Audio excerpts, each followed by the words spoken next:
What's up, gang? DruManchu coming back at you with another video. First time in a long time I've posted one of these comic book hauls, but I picked up a lot of great stuff today. Been very active in the community lately, and I want to get back at it. So let's go ahead and jump right into the books that I picked up this week. Start with my DC haul. It's no mystery for anybody who watches me on the Comic Core Blaster Stash that DC has been letting me down lately, but I did pick up a couple of books this week. I grabbed Scooby Apocalypse number 31.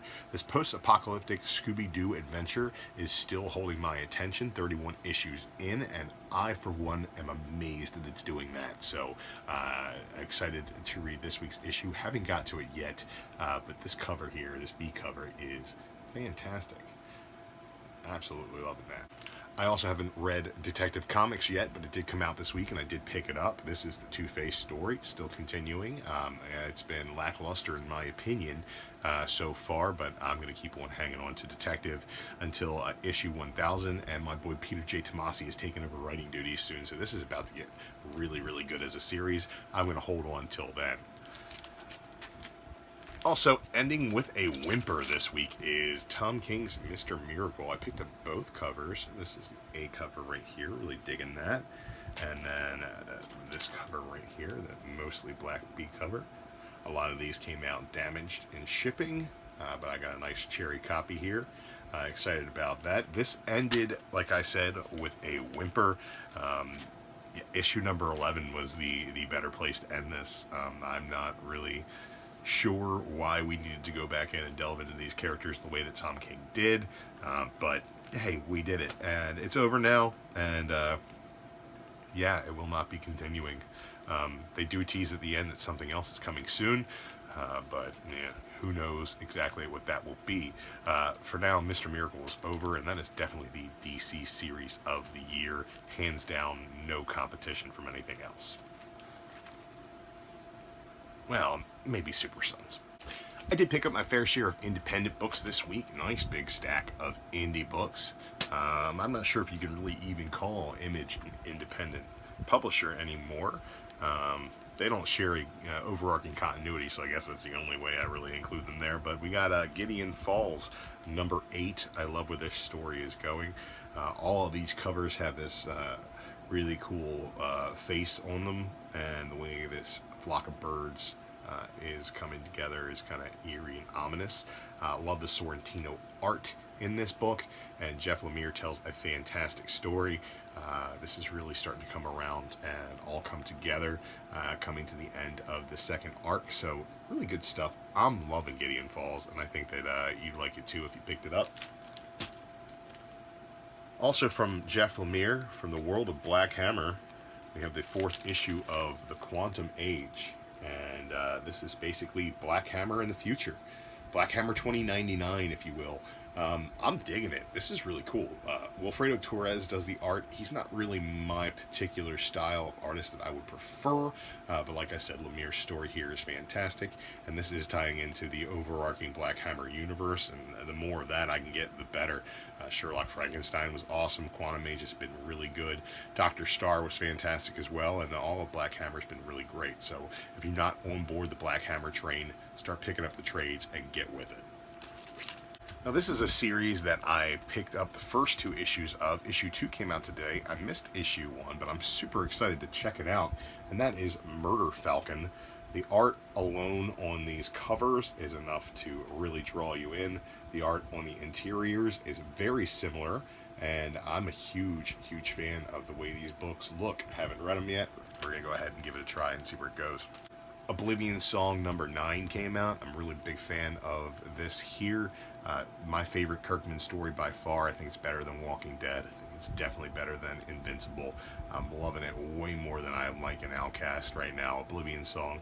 The art is fantastic. The story is gripping, and each issue keeps you on the edge of your seat. Really, really must-read stuff right here. This is Oblivion Song number 9.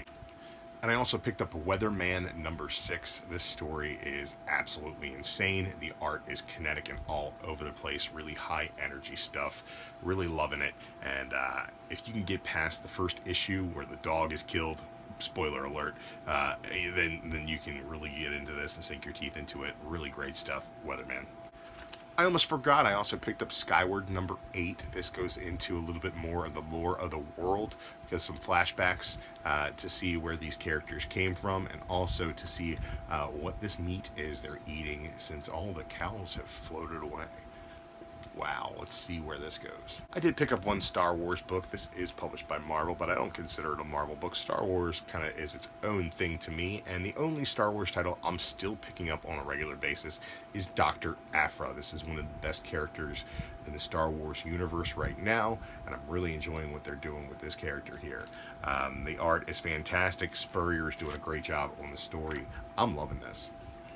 Now my Marvel Comics haul, or as I like to call it, my actual comics haul. Some really great stuff here from the House of Ideas, including issue number 9 of The Amazing Spider-Man.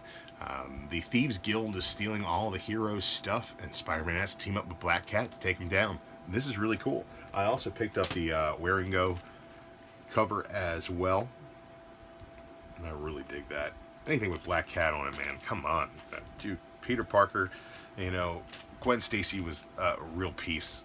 Mary Jane is really hot, but come on, Felicia Hardy, man, what were you thinking letting that one get away? The 700th issue of Avengers came out this week with this run's 10th issue here, and it did not disappoint. Some really, really great stuff here with Ed McGuinness drawing these Avengers. We got Jason Aaron weaving a really great tale. We get some tie-in to the Infinity Wars event. There's some really awesome stuff going on here, and I think that you guys need to be checking it out. Avengers is a must-read title right now. It's been a while since I could say that. Ever since they did the No Surrender weekly arc, we've been getting great Avengers content, and I'm really loving it. Also picked up the Alex Ross variant cover for the 700th issue of Avengers, and this is absolutely stellar. I couldn't love this anymore. Marvel also gives us a new #1 with a fantastic team of villains coming out of No Surrender, and that is Black Order #1. Right here we have the variant cover with Corvus Glaive on the front. I love Corvus Glaive, and this story right here was really cool. There was a little bit at the beginning that kind of threw me off, with Corvus wanting to be known for his humor, and kind of a little bit out of character, but a little bit tongue-in-cheek stuff. I dug it, and this team is brutal and violent. I want to see what they do to the Marvel Universe going forward. Black Order #1 is a definite stash where I come from. I'm loving this. It's definitely going on my pull list. I'm going to be picking up all of these alternate covers here. Captain America #5. This is a fantastic cover. Look at that. Real pretty stuff.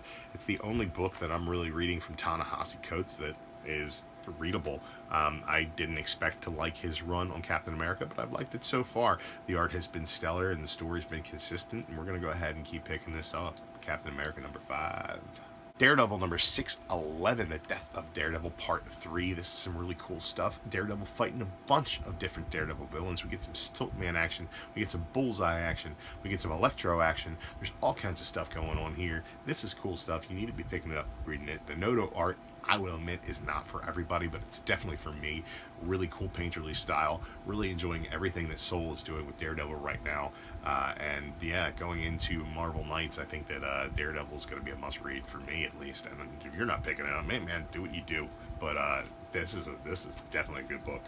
The return of Marvel's First Family has kind of been a slow burn so far. Not too much out of the way of releases from Fantastic Four, but we get the 3rd issue here. This fantastic Assad Ribic cover right here. Absolutely loving that. I think second to Alex Ross. Ribic does the best painted style here. I think his stuff blows Matina's stuff away. I don't think there's any comparison. I really dig it. The interiors on this by Pacelli are really good. I'm loving this story. I think there's good stuff here, and this is a nice little wrap up to the first reunion of the Fantastic Four. We're going to be going into the wedding of the Thing very shortly. Also picked up this Battle Lines variant with She-Hulk here, looking absolutely amazing. This is a contender for cover of the week, man. This is just really cool looking stuff. And I also picked up the Scotty Young Thing variant. Gotta love Scotty. Gotta love the ever-loving Thing. This blue-eyed monster. What a piece. Infinity Wars has given us Infinity Warps #1. This is kind of an anthology of these different characters, these amalgam characters within the Marvel Universe. Really cool stuff, and I enjoyed it. Lots to look at here, lots to enjoy. Great stories from the likes of North and Tamaki. Jim Zub does some stuff in here, and the art is just all over the place, but overall fantastic. I really dug it. Thor #7 sees Tony Moore stepping in as a fill-in artist, and it's really good stuff. I'm enjoying it. The story's more young Thor back in time and some King Odin stuff. I really dug it. Nice stuff. I'm enjoying it. I'm going to keep picking up Thor. This is one of my favorite series from Marvel, spanning the past couple of years. Really enjoy this. The big drop this week from Marvel was Uncanny X-Men #1, this giant-sized issue. This you get issue #1 of Uncanny X-Men. You also get 3 backup stories that kind of tie everything together. One with Jean Grey, one with Bishop, and I can't remember the other one right now. I'm going to go ahead and draw a blank, but Brisson, Thompson, and Rosenberg are working on this title. It's going to be coming out weekly, much in the vein of Avengers No Surrender. I love what they did with that. I'm loving what they're doing with this so far. We're getting a new villain that we haven't gotten the reveal of yet. There's some great stuff with Apocalypse in here, and there's some characters that are just kind of all over the board. So if you like Multiple Man, check this out. I also picked up this Dave Cockrum wraparound cover here. I'm not going to go ahead and take it out and show you the whole deal. I'm not going to get my fingerprints all over this bad boy, but I thought it was pretty damn cool, so I picked it up. There was a really cool freebie, the Secrets of the Uncanny X-Men here. I can't really see. There you go. This was a freebie. This kind of runs down all of the events that you need to know about going into the relaunch of Uncanny X-Men. So it's going to tell you a little bit about Age of X, a little bit about Age of Apocalypse, a little bit about X-Man, which I think is kind of a little bit spoilery, but there's some cool stuff in there, and I'm excited to see where this whole series goes. Last but not least, as far as new books go, I picked up Venom #8. Donny Cates is absolutely killing it on this story, and we finally get some closure between Flash Thompson and Eddie Brock here, which was the #1 thing I wanted going into this new Venom series, because the last Venom series kind of put Eddie back in the driver's seat pretty quickly, but did not really address what was going on between Flash Thompson and Lee getting the symbiote. So this is finally delving into Flash and his time as Venom, and paying homage to that character. I really, really dig it. The Maker's a fantastic villain, and there's some notes that this will affect the greater Marvel Universe continuity as well, so excited to see what Donny Cates does with that. I know that he's going to be taking over Marvel Knights, and he's also going to be taking over Guardians of the Galaxy, so that's a lot of different things we're going to see from Donny Cates coming up soon, and everything we've gotten from him so far on the Marvel side of things has been pretty darn badass, so I'm excited for it. With the relaunch of X-Men, we get some really great X-Men variant covers. It's a theme month for Marvel with these variant covers. I picked up most of them. This right here is the Captain America cover here. A little lackluster, but I thought it was pretty cool, so I picked that up there.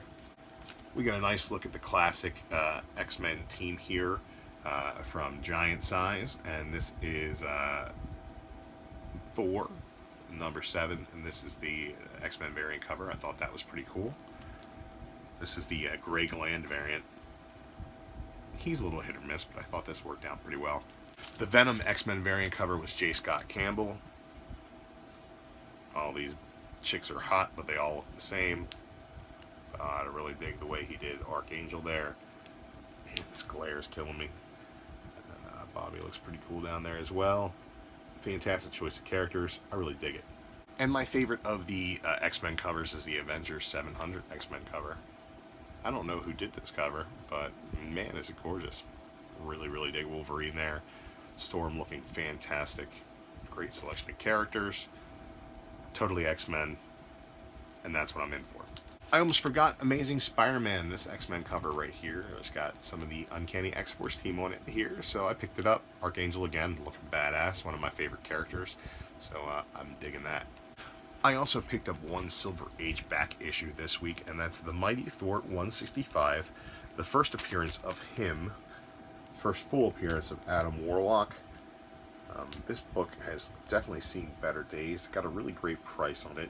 cover is detached and actually restored with one single staple there to reattach the cover. I did flip through it a little bit. The pages are in good shape, so that it has what it's got going for it there.